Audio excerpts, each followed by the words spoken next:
La France a été bradée, dans une large mesure, sa civilisation, sa culture, une partie de notre mode de vie, ont été sacrifiés sur des intentions qui ne sont pas les nôtres. Et au fond, on a voulu nous faire croire que tous ceux qui, depuis maintenant 30 ans, 40 ans, 50 ans, ont voulu résister à ce mouvement, ceux-là étaient les méchants. Ceux-là étaient ceux qui ne comprenaient pas ce qu'est la France. Ceux-là étaient les haineux. Ceux-là étaient ceux qu'on devait faire taire, qu'on devait empêcher d'agir. Et vous êtes là aujourd'hui, et je suis avec vous aujourd'hui, parce que nous faisons partie, à nouveau, de ces méchants. Nous sommes attachés à la France, simplement, avec sa culture, ses traditions, son patrimoine, sa logique d'accueil. Nous sommes attachés à ce qui nous unit, à ce dont nous sommes héritiers, et nous ne voulons pas voir tout cela disparaître, pour quelque motif que ce soit. Le combat qu'a mené Génération Identitaire est un beau combat. Il vise à rappeler les pouvoirs publics à leurs responsabilités, c'est-à-dire contrôler nos frontières et faire en sorte que n'entrent chez nous que ceux qui sont autorisés à y rentrer. Le combat de Génération Identitaire est un beau combat parce qu'il rappelle au peuple français que si jamais nous cessons de résister à ceux qui veulent changer notre mode de vie, eh bien nous disparaîtrons. Le combat de Génération Identitaire est un beau combat parce qu'il est courageux. Et qu'on partage ou pas son mode d'action, en tout cas, il est impossible, dans la France où nous sommes, de faire en sorte que des gens qui, comme cette association, n'ont rien commis d'illégal, dont les dirigeants n'ont pas, non plus, commis quoi que ce soit d'illégal, dont les statuts sont légaux et qui agissent dans le cadre prévu par la loi, il est insupportable qu'on veuille même imaginer, penser à dissoudre une association régulièrement constituée. Ce qui nous réunit aujourd'hui, c'est bien sûr la défense de la civilisation et de la culture française. C'est bien sûr la défense de notre identité. C'est bien sûr la défense de notre mode de vie. Mais c'est encore plus, si c'était possible, la liberté de penser, la liberté d'agir à plusieurs, la liberté de s'associer, la liberté de conscience, la liberté, au fond, de poursuivre les objectifs que l'on souhaite à partir du moment où on le fait dans le respect intégral de la loi. Si ça, un jour, est interdit en France, mes chers amis, alors nous serons nombreux, vraiment nombreux, en tout cas beaucoup d'entre nous ici, à nous retrouver dans les geôles d'un pouvoir qui rêve de faire taire ceux qui lui résistent. Et au fond, la démarche de résistance dans laquelle nous sommes engagés aujourd'hui et depuis, pour certains d'entre nous, de longues décennies, et qui continuera demain.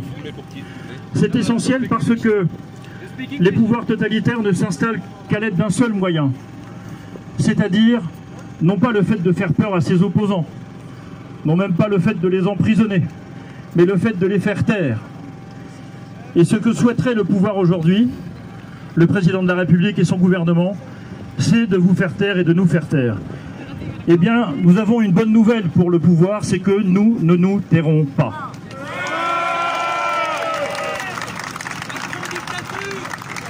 La deuxième bonne nouvelle, c'est que nous continuerons de résister à ce mouvement fou, tel que, depuis maintenant le début de ce quinquennat, depuis le début de la crise sanitaire encore davantage, un nombre impressionnant de nos libertés fondamentales sont esquintées, rabotées, contenues, certaines d'entre elles suspendues. Se réunir, échanger des arguments dans une réunion politique, faire campagne, aller travailler, ouvrir son magasin, défendre son association, enseigner ses enfants chez soi, dire ce qu'on veut sur les réseaux sociaux, là encore, sans haine et sans crainte, mais avec une conviction qu'on est en droit de défendre. Tout cela, petit à petit, est renié par le pouvoir en place, pour des motifs non pas sanitaires, non pas de préservation d'un danger fasciste ou populiste qui menacerait notre pays, mais simplement parce que on veut nous imposer, le président de la République et son gouvernement, un mode de vie, une France que nous ne partageons pas. Nous ne sommes pas favorables à la souveraineté européenne. Nous ne sommes pas favorables à la société multiculturelle. Nous ne croyons pas que plusieurs références culturelles puissent ensemble et au même niveau de pertinence fixer le cadre de la vie commune dans un pays comme le nôtre. Nous ne croyons pas ça. Et en ne croyant pas ça, nous sommes les premiers opposants d'un pouvoir qui, lui, veut ça. Et c'est à cela que nous devons résister. Et c'est à cela que notre courage doit s'opposer.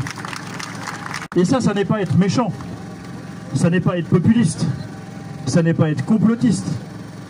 C'est être français. Je remercie les organisateurs de m'avoir invité. Je vous remercie de vous être mobilisés pour cette belle cause. Et je ne doute pas que, bien sûr, cette dissolution, qui est une forme de manipulation et de politique spectacle, n'aboutira pas. J'ai encore un peu confiance dans l'état de droit de mon pays. Parfois à tort, mais enfin, encore un peu tout de même. Il n'y a pas de motif réel, sérieux, pour dissoudre Génération Identitaire. Et plutôt que de vouloir les faire taire, on ferait mieux de les entendre.